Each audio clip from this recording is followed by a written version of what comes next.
नमस्कार दोस्तों, मैं हूं विभा पांडे और आप सभी का स्वागत करती हूं आज की इस वीडियो में। तो दोस्तों, आज की इस वीडियो में हम जानेंगे वट सावित्री व्रत कब है, किस तारीख को हमें वट सावित्री व्रत रखनी है, क्या इस साल पहली बार वट सावित्री व्रत उठा सकते हैं, बाल किस दिन धोवें, पुराने पंखे से पूजा कर सकते हैं, अगर नया पंखा ना मिले, कच्चा सूत ना मिले तो हम पूजा कैसे करें। ऐसी कई जरूरी बातें आज की इस वीडियो में हम जानेंगे। आप बने रहे मेरे साथ मेरे चैनल पे, और अगर आपको मेरी वीडियो पसंद आती है तो प्लीज़ मेरे वीडियो को लाइक कर दीजिएगा, चैनल को सब्सक्राइब कर दीजिएगा, साथ में बेल आइकन को जरूर प्रेस कीजिएगा, जिससे मैं जब भी कोई वीडियो अपलोड करूं तो नोटिफिकेशन आपको सबसे पहले मिले।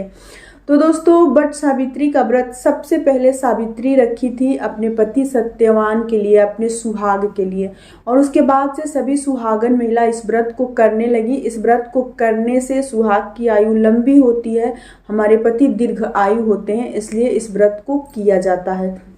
तो दोस्तों, सबसे पहले बता दूं कि हमें व्रत किस दिन रखनी है। तो व्रत हमें 19 मई को रखनी है, दिन है शुक्रवार।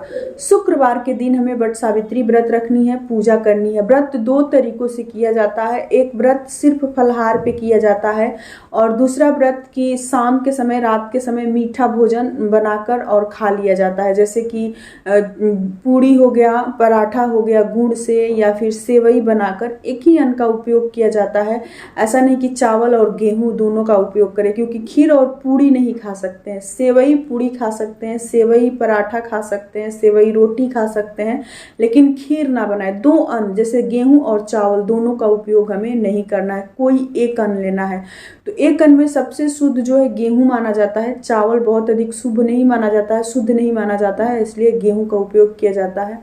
तो दो तरीकों से व्रत रखा जाता है, और जिनके यहाँ व्रत नहीं सहता है वो लोग पूजा करते हैं। सिर्फ बहुत लोग हैं जो कि पूजा भी नहीं करते हैं, जिनके यहाँ कुछ भी नहीं सहता है वो नहीं करते हैं, तो सिर्फ पूजा करके और उसके बाद से भोजन कर लेते हैं, व्रत नहीं रखते हैं।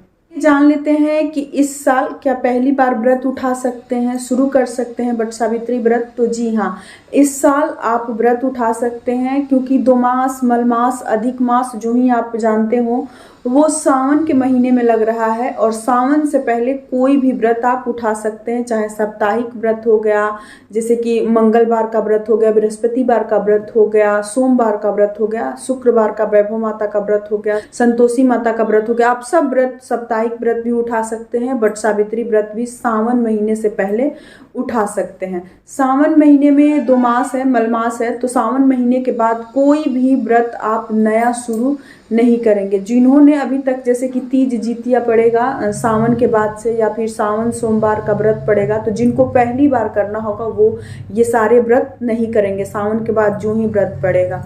अगली बात है कि किसी भी व्रत में हमारे यहाँ शुद्ध होने के लिए बाल धोना बहुत अधिक जरूरी होता है। बाल किस दिन धोएं, तो देखिए, कोई कोई व्रत में, जैसे शिवरात्रि का व्रत हो गया, तो अगर व्रत के दिन भी दिन अच्छा है तो हम लोग बाल धो लेते हैं। लेकिन अगर मान लीजिए अमावस्या का है, अमावस्या तिथि है, उस दिन हमें वट सावित्री का व्रत रखना है अपने सुहाग के लिए, तो सुहाग का जब भी हम व्रत रखते हैं तो उस दिन हमें बाल बिल्कुल नहीं धोनी है। अमावस्या तिथि के दिन वैसे भी कोई सुहागन महिला बाल नहीं धोती हैं, और ना ही उस दिन बहुत अधिक कंघी किया जाता है, क्योंकि ऐसा माना जाता है कि जितना बाल टूटता है उतना ही हमारे सुहाग की आयु कम होती है, छीड़ होती है, इसलिए उस दिन बाल बहुत कम झाड़ना चाहिए। शैम्पू बिल्कुल ना करें, बाल बिल्कुल ना धोएं। आपको बाल एक दिन पहले बृहस्पतिवार पड़ रहा है तो उस दिन भी हम बाल नहीं धो सकते हैं, लेकिन बृहस्पतिवार के दिन सूर्य उदय से पहले, क्योंकि सूर्य उदय के बाद से दूसरा दिन शुरू होता है, जैसे बुधवार की रात्रि में, सुबह में सूर्य उदय से पहले उठकर आप बाल धो लें, या फिर बुधवार के दिन भी धो सकते हैं। बृहस्पतिवार के दिन सूर्य उदय के बाद बाल ना धोएं, पहले बाल धोकर स्नान कर लें, शुद्ध हो जाएं, और अगले दिन व्रत करें। व्रत में बहुत अधिक कंघी करके अपना बाल ना तोड़ें। वट सावित्री व्रत भी सुहाग के लिए हम करते हैं, और उस दिन कंघी भी करना जरूरी है, क्योंकि कंघी भी सुहागन महिला को प्रतिदिन करनी चाहिए, शुभ होता है। तो उस दिन हमें कंघी करनी है, लेकिन बहुत कम। अगली बात कि क्या पुराने पंखा से पूजा कर सकते हैं। अगर पंखा ना मिले, कच्चा सूत ना मिले, तो पूजा कैसे करें। तो देखिए, पंखा ना मिले तो पंखा हम चाहे तो जुगाड़ से बना सकते हैं। जरूरी नहीं कि बांस का ही पंखा मिले तो हमें पूजा करनी है। जब पूजा करनी है और नहीं मिल रहा है तो हम जुगाड़ से कैसे भी पंखा बना लेंगे, जैसे कि पेपर से, या फिर कुछ नहीं मिल रहा है तो नया कपड़ा अगर आपके पास हो तो आप उसे पंखे के शेप में काट लीजिए और काट के थोड़ा सा सिलाई वगैरह करके जुगाड़ लगा के और पंखा तैयार कर लीजिए। या फिर किसी तरह का कूड हो गया, किसी भी तरह से आपको पंखा तैयार करना है। और नए पंखा से ही पूजा किया जाता है। पुराना पंखा बार बार उपयोग नहीं किया जाता है। बट सावित्री व्रत के पूजा में आपको नया पंखा लेना है, चाहे वो पंखा कपड़ा का हो, प्लास्टिक का हो या फिर पेपर का हो, लेकिन आपको नया पंखा ही लेनी है, पुराना पंखा ना ले। कहा जाता है ना कि भारतीय नारी जो होती हैं जुगाड़ से हर कार्य अपना बना लेती हैं।